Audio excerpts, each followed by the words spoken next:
بے اولادوں کو جو اہل اسلام بے اولاد ہیں اللہ ان کو صاحب اولاد فرمائے۔ تو یہ اولاد بہت بڑی نعمت ہے، اور اس کے لیے اللہ پاک نے قرآن پاک میں وہ لوگ جو اولاد کے لیے تڑپتے رہے، اللہ پاک نے ان کی داستانوں کو قرآن پاک میں بیان بھی فرمایا۔ تھوڑا سا اشارہ کہ کیسی درد ہے اولاد کی، اور کیسی تمنا ہے اور کیسی آرزو ہے۔ قرآن پاک میں ایک سورت ہے جس کو کہتے ہیں سورت آل عمران، سورت البقرہ کے بعد ہے۔ اس میں اللہ پاک نے نا ایک منظر پیش کیا ہے۔ ایک خاتون تھی، اللہ کی ولیاں تھیں، جن کا نام تھا حضرت حنا، اور ان کے شوہر کا نام تھا حضرت عمران۔ کیا نام تھا جی؟ حضرت حنا نا ایک دن اپنے گھر کے صحن میں کوئی کام کاج کر رہی تھی، تو اچانک ان کے گھر کے صحن میں نا ایک درخت لگا ہوا تھا، اور اس درخت پر ایک چڑیا نے گھونسلہ بنایا ہوا تھا۔ تو حضرت حنا نا ایک منظر دیکھ کر تڑپ گئی۔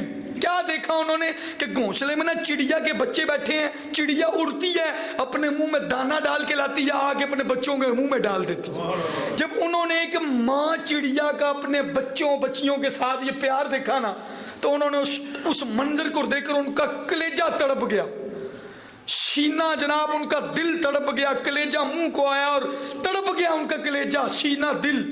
تو وہ اللہ پاک سے انہوں نے دعا کی، کہنے لگے یا اللہ میں تجھ سے منت مانگتی ہوں، تو نے اس چڑیا کو بھی تو بچے دیے ہیں، یہ بھی تو تیری مخلوق ہے اور میں بھی تیری مخلوق۔ ان کی اولاد نہیں تھی، حضرت حنا کی کافی زیادہ عمر ہو چکی تھی اور ان کی اولاد نہیں تھی۔ انہوں نے کہا یا اللہ اینا نے بھی دیتے ہی نہیں نا، تو مجھے بھی عطا کر، اور یا اللہ میں تجھ سے منت مانگتی ہوں کہ جب تو مجھے کوئی اولاد عطا کرے گا تو اس کو میں بیت المقدس کی خدمت کے لیے وقف کر دوں۔ جب انہوں نے یہ معاملہ کیا تو اللہ پاک نے ان کے دل کی صدا کو سن لیا۔ لیکن حضرت حنا کے جو شوہر تھے نا حضرت عمران، ان کا تو وصال ہو گیا، لیکن حضرت حنا حمل سے ہو گئی، اللہ نے دعا قبول کی۔ اب کافی عرصہ بعد حضرت حنا کو وہ حمل کے بعد اللہ تعالیٰ نے اولاد تو دی، لیکن دی بیٹی عطا کی۔ تو انہوں نے کہا یا اللہ بیٹی ہے، اب وہ کیونکہ ولیہ تھی، وہ یہ تو نہیں کہ بیٹیوں سے پریشان ہونے والی تھی، انہوں نے بس یہ کہا یا اللہ میری منت ہے کہ میں اپنے بچے کو بیت المقدس کے لیے وقف کروں گی، تو وہاں پر تو ہوتے ہی سارے مرد ہیں، تو یہ لڑکی بچی کیسے ادھر رہ سکے گی؟ تو وہ بڑے پریشان بھی ہوئی، لیکن انہی کے ایک رشتہ دار تھے، وہ بھی نبی تھے، ان کا نام تھا حضرت زکریا علیہ السلام۔ کیا نام تھا جی؟ ان کی ڈیوٹی لگی کہ حضرت مریم کی کفالت یہ کریں گے، حضرت مریم کا خیال یہ رکھیں گے، اور یہ ان کے رشتے میں خالو بھی لگتے تھے اور نبی بھی تھے۔ اب کیا ہوا، حضرت مریم اگلی بات، ایک تو یہ تڑپنا اولاد کی، اب آگے دیکھنا، حضرت زکریا ان کی کفالت کرتے، جب وہ باہر جانے لگتے تو ان کے حجرے کو لاک کر جاتے، تالا لگا کے چلے جاتے۔ ایک دن کیا ہوا، حضرت زکریا علیہ السلام جب آئے نا، انہوں نے لاک کھول کے جب حضرت مریم کے حجرے کے اندر گئے تو حضرت زکریا نے وہاں پر نا بے موسم پھل دیکھے اور بے موسم، خود وہ تالا لگا کے گئے تھے، حیران ہو گئے کہ اندر کوئی آ نہیں سکتا، کیا پھل کتوں آ گئے؟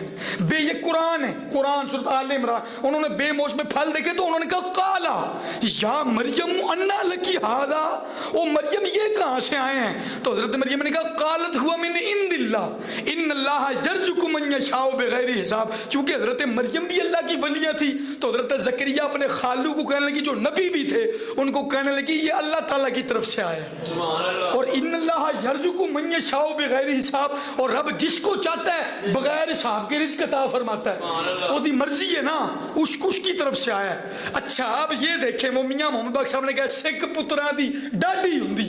اب حضرت زکریا نے جب یہ منظر دیکھا نا کہ مریم کے حجرے میں بے موسم پھل ہیں، تو حضرت زکریا کی اپنی بھی اولاد کوئی نہیں تھی ہے، اور ان کی اپنی عمر 120 سال ہو چکی تھی۔ کنی جی؟ 120 سال ان کی عمر ہو چکی تھی۔ تو انہوں نے دیکھا مریم کے حجرے میں بے موسم پھل، انہوں نے ادھر ہی قرآن بولتا ہے ہنالکا دعا زکریا رب حب لی من لدنک ذریۃ طیبہ۔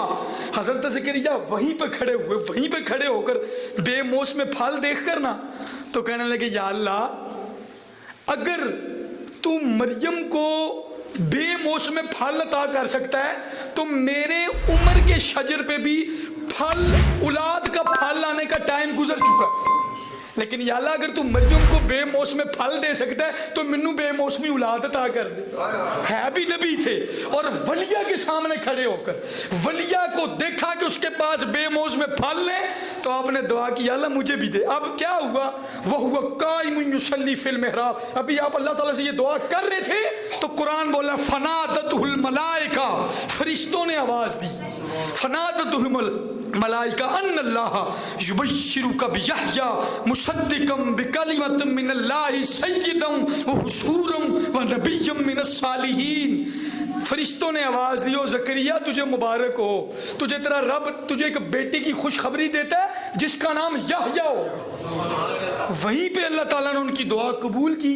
یہی بات ہم لوگوں کو کہتے ہیں کہ یہ جو ہم جاتے ہیں نا اللہ کے ولیوں کے دربار پہ, ہم نے کبھی جا کے یہ نہیں کہا داتا صاحب منڈا دو, سلطان الوائزین منڈا دو, فقیہ اعظم منڈا دو, نو. میاں حاجی شاہ صاحب میں ہم نے کبھی جا کے یہ نہیں کہا شاہ جی سانو منڈا دو, نو. کیونکہ اللہ پاک نے خود قرآن پاک میں فرمایا ان رحمت اللہ قریب من المحسنین, جو اللہ کی رحمت ہے نا وہ محسنین پہ اترتی ہے. تو جو مومن کی قبر ہے نا وہ قبر المومن روضۃ من ریاض الجنہ, جنت کے باغوں میں سے ایک باغ ہے, اور جنت پہ ہمیشہ رب کی رحمتوں کا نزول ہوتا رہتا ہے. تو ہم کہتے ہیں یا اللہ اسی تیرے اس ولی کو لائے ہیں جدے تیری رحمتاں برسن ڈیاں.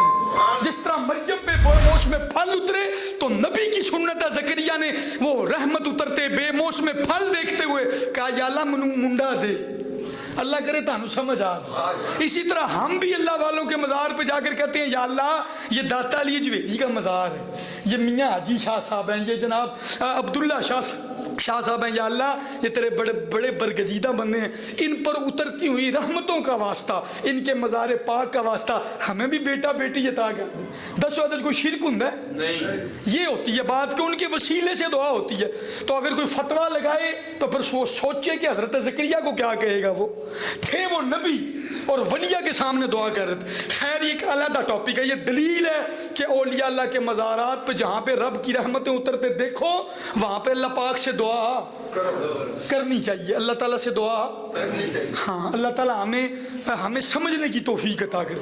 تو اولاد جو ہے نا یہ ہے نعمت ایسی, اس کے لیے تڑپے لوگ.